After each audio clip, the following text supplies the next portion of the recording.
everybody. Good evening.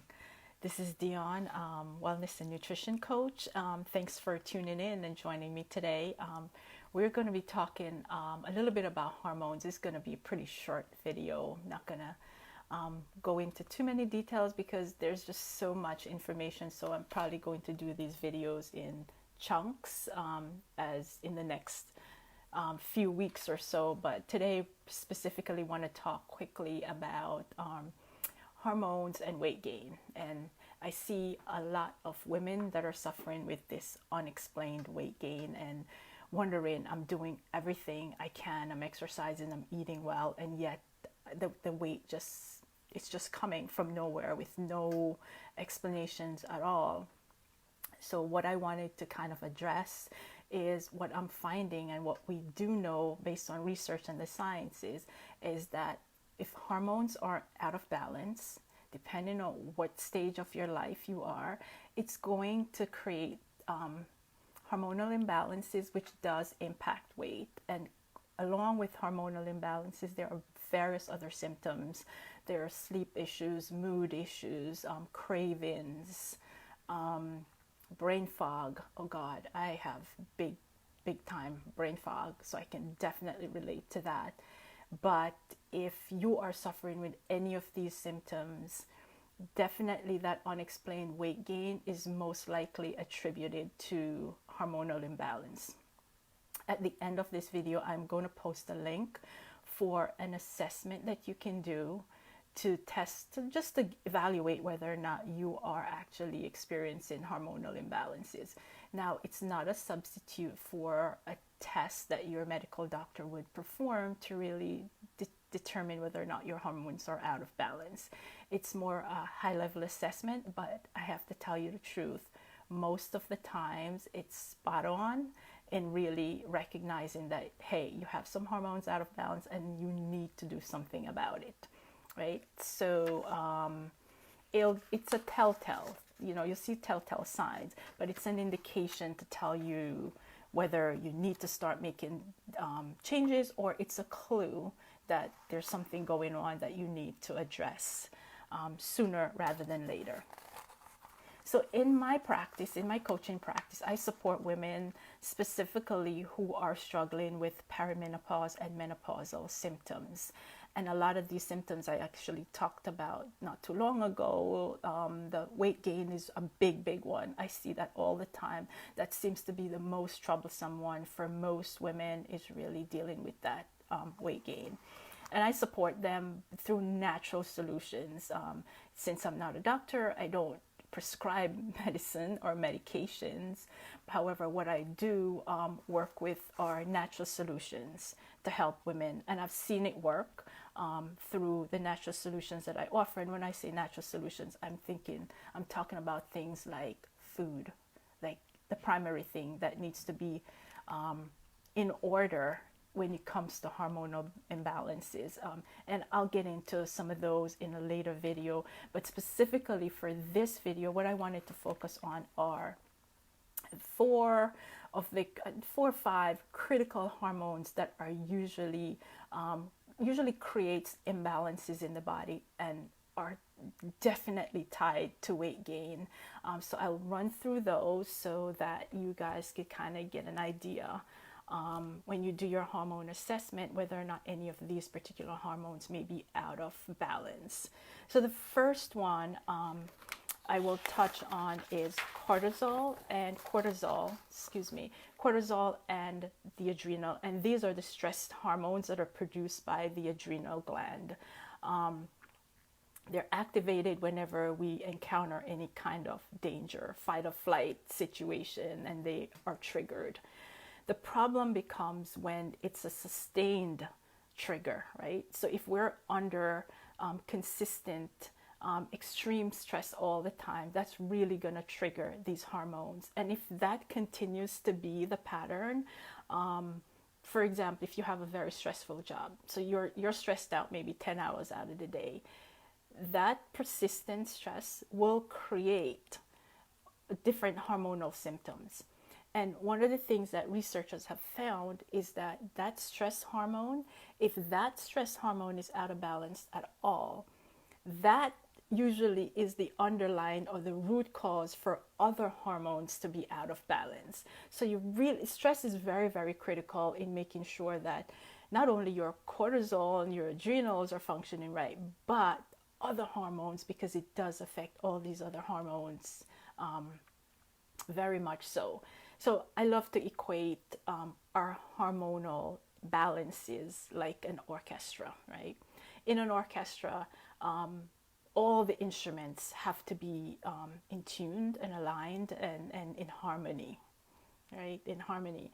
However, if one instrument is off, if somebody's playing off key, the entire orchestra is going to be off balance, and the music is not going to sound the way it's supposed to. So then it's off. Same thing with our hormones. If one hormone is off, it creates like a domino cascading effect where everything is just out of balance. And that's kind of the role that cortisol most often plays when it comes to disrupting the other hormones. So that hormone is pretty critical to make sure that it stays in check. The other hormone that's important, that if it's out, it could create symptoms and problems, is insulin, right? And we know that insulin is produced by the liver, and it's really what helps to take our the food that's in our bodies, breaks it down, and moves it into our cells for energy that we use to do everything on a daily basis. The next one is thyroid, and the thyroid hormone regulates metabolism, right? And then, you hear a lot of times as we age, our metabolism slows down, and it'll slow down even more if your thyroid is not functioning properly. So thyroid hormones, again, are critical to keep in balance. And the biggie of biggie when it comes to some of the frequent hormones that go out of balance are the sex hormones. And those are the trio, estrogen, progesterone, and testosterone. Now, of the three, estrogen and progesterone work in balance. They have to balance each other out. If you have too much estrogen, you're going to have a problem. That means that your progesterone is low. And if you have too much progesterone, there's also going to be a problem, right? So you have high estrogen or low estrogen. Now, high estrogen usually manifests itself in estrogen dominance, as they call it, and that's usually during your perimenopause the perimenopause phase.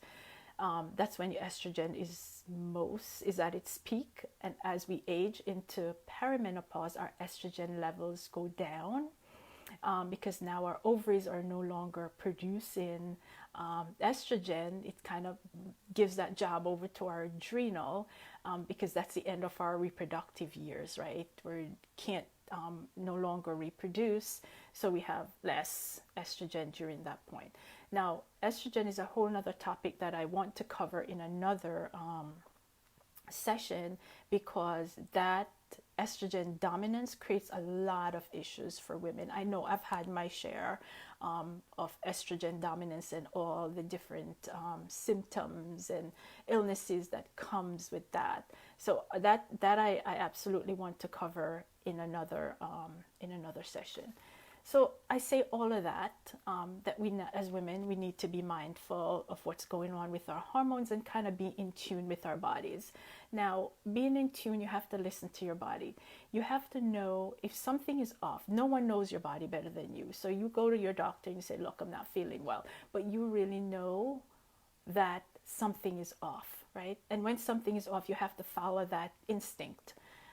But sometimes you may not know exactly what it is. But if it is hormonal, as I mentioned, if you're feeling unexplained weight gain, if you're having moodiness, bad sleep, cravings, brain fog, chances are it's attributed to hormones. So what can you do at home for yourself to start?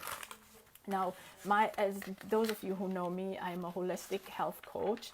And so most of my teachings are rooted in good, strong nutrition. And I know we say that all the time, right? So what does that mean? I just eat well, just eat good food, lots of greens and vegetables and fruits and whole. So yes, that is true. And Again, that I'm going to cover in more details in another session.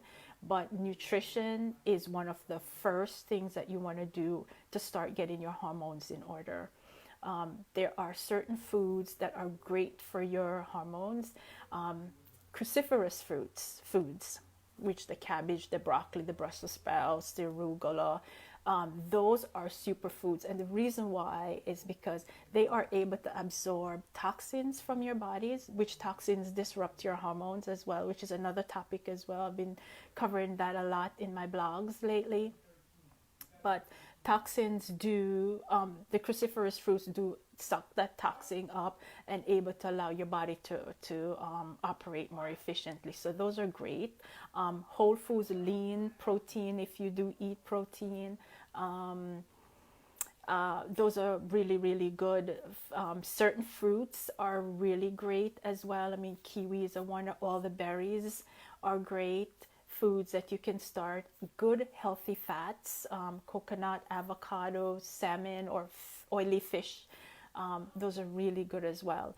The other thing you might want to do is add in some supplementation. Supplements are critical as well. You know, good nutrition doesn't replace good nutrition, but it does supplement for those things that we're missing, as we live in a Western world and we need to allow for the things that we're not getting in our regular diet. So supplementation is very important.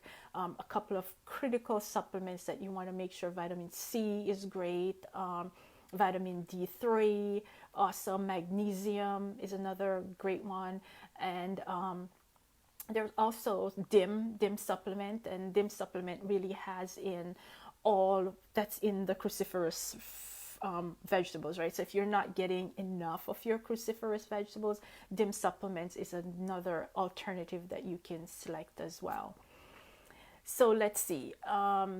Another thing that you can start doing at home is try to reduce your toxic load, meaning, you know, our environment is loaded with different toxins, the pollutants. You step out of your home, smoke, emissions from cars, factories, wherever.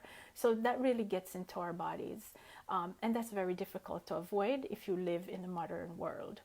But there are other sources of toxins as well. For example, our makeup, our skincare, our shampoo. Those are things that do have toxic chemicals. So you can start reading the ingredients on your products and seeing what's in them. Paraben being a big culprit in terms of being in a lot of different products that's really toxic to your body. And if you take in a lot of these toxins, your hormones become overloaded and then they react to that.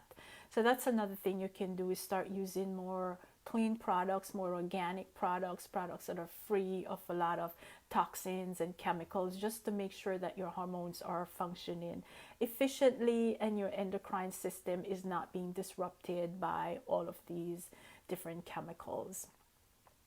Let's see here, what else can we do? Another solution, another thing that you can do is to detox.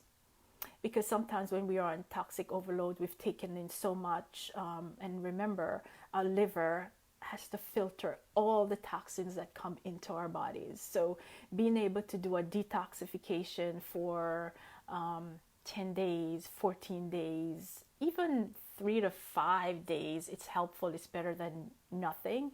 But really anything from 7 days on is ideal. You know, if you can do more than that, great, but that will give your body time to cleanse itself. And really, detoxing doesn't have to be difficult. It doesn't have to be over the top. It can be just a matter of cutting out meat for a week, or cutting out all sugars and all carbs, or anything that you think contains any chemicals, and just eat clean, meaning nothing that's processed. It could be as simple as that, right? It doesn't have to be just a juice. I mean, it's just being able to not involve or include any more toxins in your body during that time of detoxation. And then lastly, one of my favorite things to do to balance hormones is the use of essential oils. There are so many essential oils that are out there that help women to balance their hormones. One of the top ones are clary sage, if you're familiar with them, and you use them in different ways, topically, internally, or aromatically. However they get into your limbic system and they do what they need to do, that is quite fine too. So that's another that's also another session. I mean, this session is like an overview, a beginning overview of all the things that go into hormonal health and hormonal harmony, as I call it.